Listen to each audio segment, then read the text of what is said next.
Okay, so I'm just gonna work on this little painting here, and I had some things I wanted to talk about. I want to talk about inspiration. So a lot of times we get inspired, we have an idea, and we get inspired to do it. And the best thing seems to be if we can just get to work on it right away, right? You have the inspiration, you know what you want to do, and you can just go and do it. And sometimes we have allotted time to work on our projects, and so even if we can't get to something right away, we can wait for that allotted time, and we can go and get to work on it then. But sometimes we can't always do that. Sometimes you don't know if you're going to have your allotted time. Something may come up that is important that you need to do, and you are not able to get to it. So I find it in my lifestyle, because I have a lot of things going on, and I'm raising children, and things come up with them. So I can't always have my allotted creative time to do my things. So what do? So I kind of I make like a collection of all my inspirations at a certain time. And I don't know, if you're like me, you'll find sometimes a certain kind of thing will come. Like a lot of different inspirations will come at one time, and they'll all kind of seem to go together in a certain way, and that's kind of fun. But so what I'll do is I'll collect them, and I'll have to try to wait for the opportunity when I'm able to get to them. Try to be prepared for that time to come, because I don't always know when it's going to come. Ideally you would know, but in reality that doesn't always happen. So I try to be prepared. I try to make sure all my stuff is ready, and that I know what I want to do, and I get my mind ready, so that when I am able to, I can actually get to work on those things. And then sometimes when we're doing our creative project, we can really get in the zone, with no distractions. We can listen to our music, and we can let our mind wander, and we can really focus on what we're doing. But I want to say that if you don't have that ability in your life, because maybe you're like me, maybe you're a mom and you have random things coming up all the time that you didn't expect, you could still do creative things. And it just takes a little bit of discipline. So what you need to do is, like, I find myself having to be very disciplined and be able to remember what I was inspired to do, and have a way to gather that back up into my mind and to focus on it, and to pull that, even if that inspiration isn't in the moment anymore, have a way where you can just pull it back up. And then when you have a moment, you kind of remember what it was, and you go back to it. So so I don't always have those moments where I get in the zone and just let my mind wander and just be free and creative. Sometimes I'm like I'll sit down to make a painting, or I'll sit down to write, and I'll realize that there's a lot of things going on around me, but I'm saying this is my time right now, and I'm going to try to take it. And I just try to focus on what I want to get done, even though there's so many distractions around me.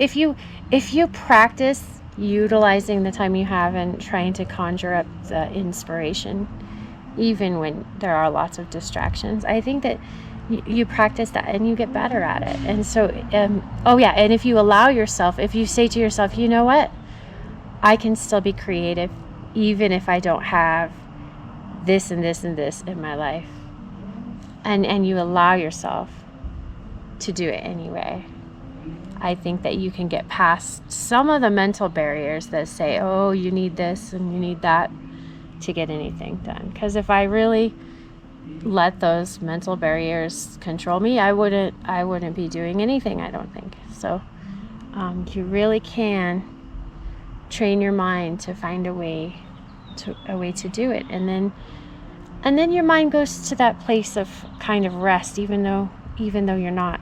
Like I sometimes find that I have a lot of chaos around me, and then having the creative ideas to just kind of meditate on can take me to that place of rest, take my mind there even if I'm not there. So that can actually help me in times of chaos or stress to be able to escape that and calm my mind. And of course it depends on what kind of stress it is. I mean, if some situations are really distracting and you can't get out of them, and I understand that too.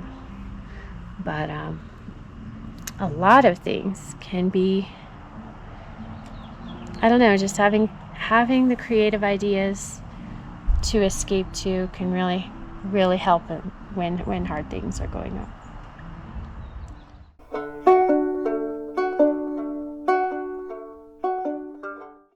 So I was just inspired to do this sake bottle because it just, I don't know, it just looked so pretty.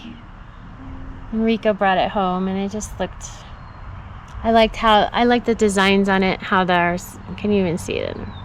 These little leaves and things and the bold colors, and it's kind of unusual. And I thought that would be a fun thing to do. And I speaking of having several inspirations at once, I feel like I have a few things that I had at one time. I would really like to do some paintings of, there were some apple blossoms, and now they're gone already because this spring is just happening so fast. But I had some apple blossoms and lilac blossoms in a little vase together, and I think it would be nice to do a little painting of those from memory, since I don't have them to look at now. But I think that speaking of that topic, I think it's good to practice things from sight because it helps you understand what they really look like.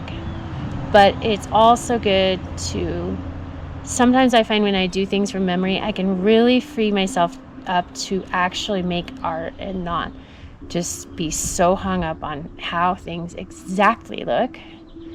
So those are two very different, very important things to be able to do. And what was the other thing? Doing what you have. Okay, so just like I was talking about, when we don't always have the time we think we should have to make the creative things. You really, in life, in everything, don't you agree that it's just so good to do what you can with what you have instead of not doing anything at all? And so I just want to remember to do that, because sometimes we get ideals, we really want things to be good. And it's good to have high standards, but it's also good to be able to do something instead of nothing. And I think that's how we build a happy life, is by just doing what we can with what we have, because in life we don't really always have what we expect to have. And that goes back to the idea of gratefulness. Like, when we're grateful, we make more out of things than we would have otherwise. And it's really good. I can see through the sake bottle into the other side of the other sticker, but in my painting that's not showing up. So it is hard to get everything in there that you want somehow. Yeah, in my picture there's like no room between the label and the two labels, and in the actual bottle there's, oh, you can't even see that. Oh, let me show you. So there it is. Sorry about that. And I really this is one of the pictures that I'm really just looking at it to get an idea. I'm not trying to copy it exactly. I was inspired by the colors and the little patterns, and I want that to come across, the boldness of it. And I'm not really trying to care about the details too much, even though details would help a little bit.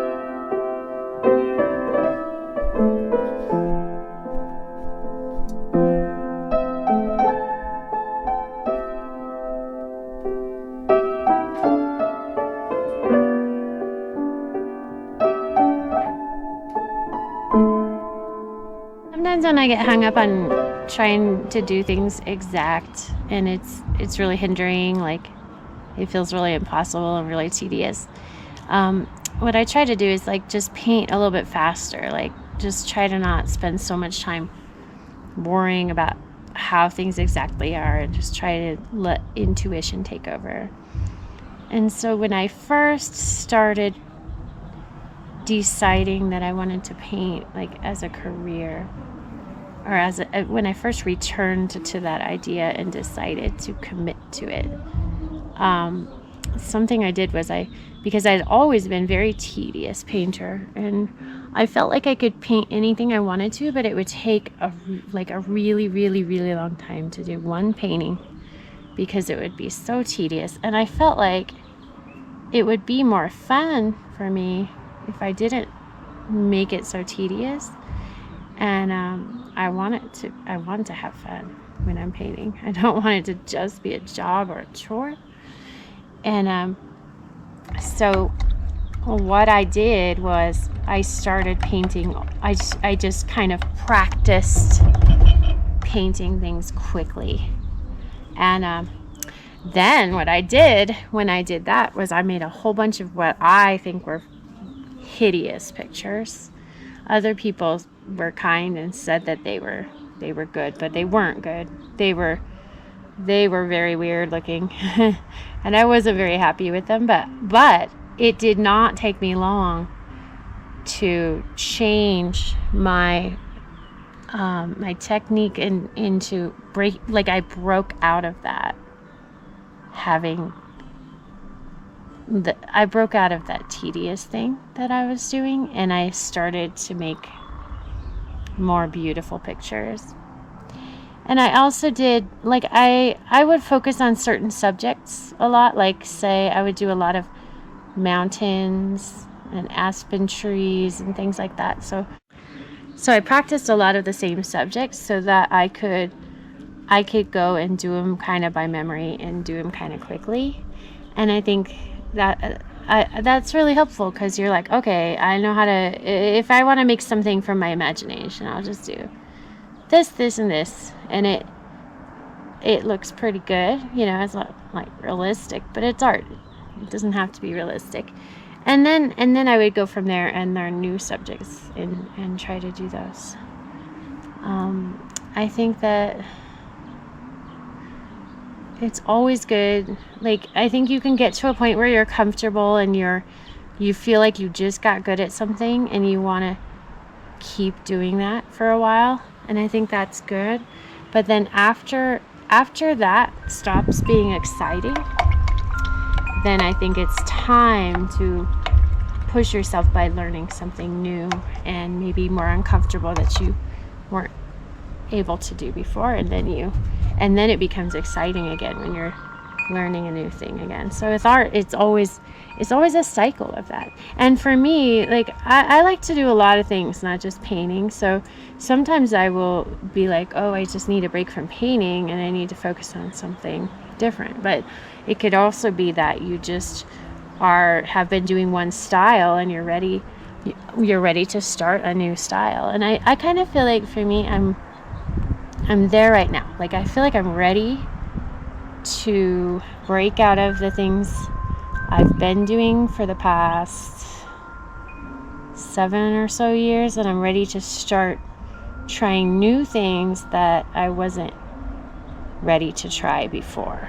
So hopefully I'll be able to do that. But this painting, well, this isn't really much different than what I've been doing before, but I think that, I don't know, I was ready to take on something with some weird kind of designs and patterns, and I knew I couldn't do it perfectly, so it's really more about the colors and about just seeing, kind of more like seeing what happens, because I'm not in the mood to really. So with this one, I just want to see what happens. I'm not really in the mood to just be tedious and try to make it perfect, but I just more into seeing what I come up with when I try all these different patterns. So we'll see.